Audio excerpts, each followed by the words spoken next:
Right now, the Nether Island is for sure the worst island in Hypixel Skyblock. There's no debate about that. But we know that there is an update coming soon to this island that could revolutionize it from absolute trash to absolute greatness. So today, I want to talk about some of the things that they could definitely change on this island, because this island sucks. If you enjoy this video, I'd really appreciate a subscription. I'm going for 60,000 subscribers, and at 60,000 subscribers, I will adopt a banana as a child. This is real. This is 100% legit. It's gonna be awesome. But yeah, the Nether Island, it exists in Hypixel Skyblock. That's pretty much all I can say about it, because there is almost no reason to come here. The only people that come here are the bestiary grinders or the very early game players. And that's a problem. Now, there's a lot of reasons that people don't go to the Nether Island, but mainly it's because the stage of progression that was in the game then is just no longer necessary at this point, because for one, the End Island came out and you can just go bing, bam, and boom, you got a full set of Ender armor that you can throw on super easily, and it's a very good set, and it basically makes the Nether Island's armor useless.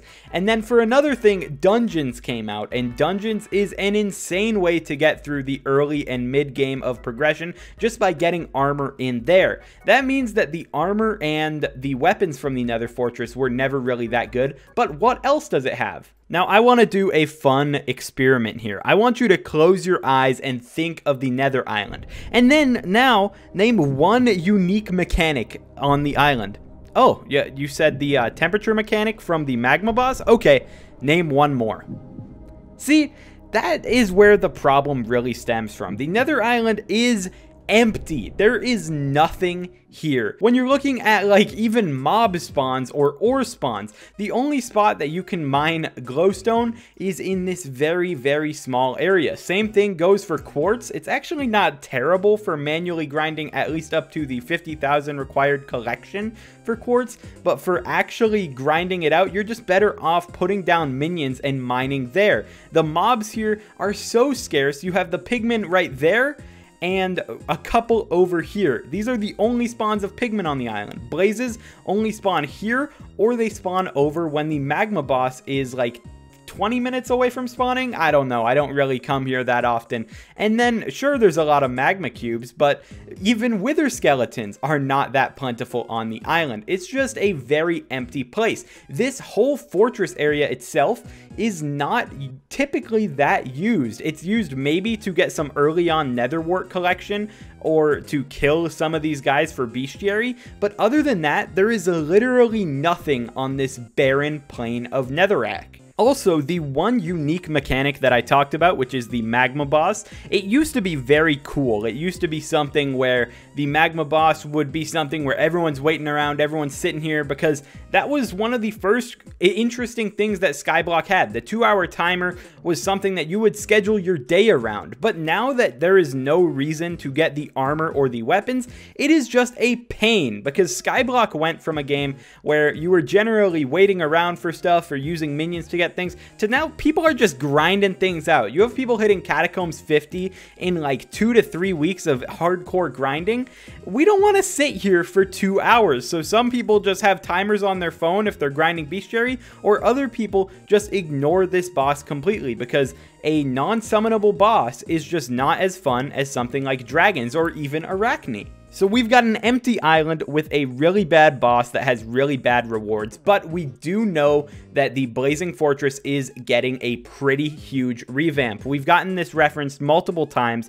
The first time that they talked about it was in the alpha thread, where they were talking about the alpha and announcing a bunch of the updates they were working on, and they said that they are going to revamp a combat island that is just really bad. And at the end of that, they said that it's going to be in a new spot in progression. It is now going to be a late game island, which is very interesting.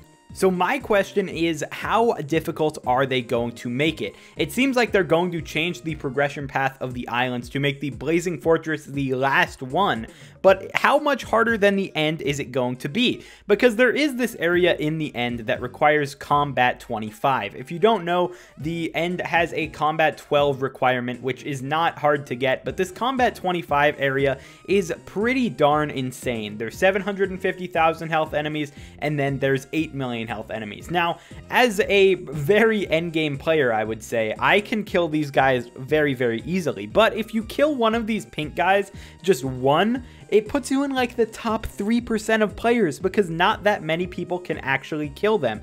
So do you guys think that we are going to see something as hard as the void area on the Nether Island, or do you think that it is going to be easier? I think that they could totally go for the kind of thing where the void area type thing exists, where there's a secondary spot on the island, but I don't think that the base island should be harder than the void area, or even as difficult as the void area. If that has a combat 25 requirement, make the Nether Island itself have a combat 20 requirement, and allow more people to actually play the update, because I'm one of those people that just thinks that they shouldn't make an update only for the top 1%. That's why I think Master Mode Floor 7 is not that great of an update that they could make, because Master Mode Floor 7 would be played by maybe 1,000 people who can actually complete it, and that is not a lot of players. So definitely I don't think that they should make the Nether Island super hard, but they do have to make it appealing, and they do have to make it worthy of a late game spot in the progression. They have to make it a little bit difficult, but they still have to keep it interesting for everyone. So what do they have to do to make the Blazing Fortress appealing to players? Well, there are a couple things. For one, there's no reason to come here and kill these mobs unless you are doing bestiary. So adding a Slayer of any kind, they could add Pigman, they could add Blaze, they could add frickin' Ghast Slayer for all I care. If they added any kind of Slayer to the island, I immediately think that it would revitalize this entire thing. Right now, my lobby has a lot of people in it for some reason, but most lobbies that I come into when it comes to the Blazing Fortress have basically 0 players. They'll have like 4 or 5 people tops, and they'll all be very early game, just checking out each island as they go.